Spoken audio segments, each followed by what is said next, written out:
समोर एक अत्यंत सुंदर विचार करायला लावणारा विषय घेऊन उभे आहे. संस्कारांचे महत्त्व.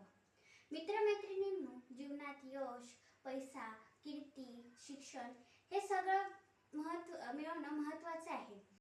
पण याहूनही अधिक काही महत्त्वाचे असेल तर ते म्हणजे संस्कार.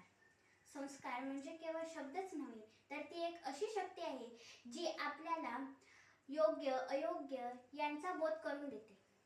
जी परिस्थिती कितीही कठीण असली तरी आपल्याला चांगुलपणाच्या मार्गावर टिकून ठेवते. आपल्या लहानपणी आई आपल्याला शिकवते, बाळा, मोठ्यांना नमस्कार कर, इतरांना मदत कर, कोणाचाही अपमान करू नको, खोटे बोलू नको, असे आपले पहिले संस्कार असतात. वडिलांकडून आपण कर्तव्यनिष्ठा शिकतो, शिक्षकांकडून शिस्त शिकतो आणि समाजातून आपल्याला सहकार्य, जबाबदारी आणि आदर शिकायला मिळतो. आणि हे सारे मिळून बनतो तो म्हणजे आपल्या व्यक्तिमत्वाचा पाया, म्हणजेच संस्कारांचा पाया. संस्कारांशिवाय मनुष्य म्हणजेच फुलांशिवाय बाग. शिक्षण, यश, कीर्ती ही सगळी बाह्य सौंदर्य आहेत, पण संस्कार म्हणजे मनाचे सौंदर्य.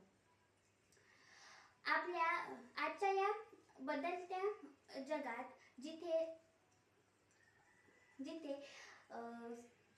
भौतिक, मोबाईल, इंटरनेट यांसारख्या सुखांचा पाऊस आहे, तिथे मनुष्य यशस्वी होत असला तरी त्याच्या मनातील शांतता हरवत चालली आहे का?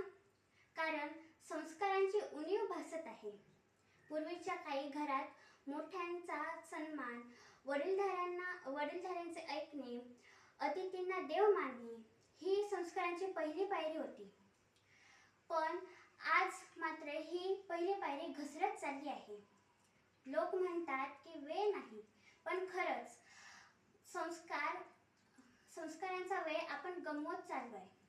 संस्कार माणसाला चांगला बनवत नाही, तर तो इतरांसाठी प्रेरणादायी बनवतात. संस्कार असलेला मुलगा वर्गात शिस्त पाळतो, शिक्षकांचा आदर करतो आणि चुकला तरी सॉरी बोलायला घाबरत नाही. संस्कार असलेला मुलगा पालकांच्या डोळ्यातील अभिमान बनतो.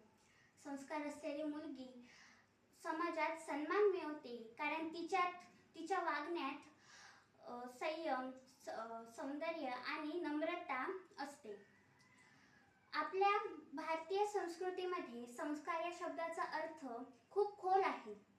आपल्या वेदांमध्ये, उपनिषदांमध्ये संस्कार हा मानवी जीवनात अत्यंत महत्त्वाचा अलंकार आहे.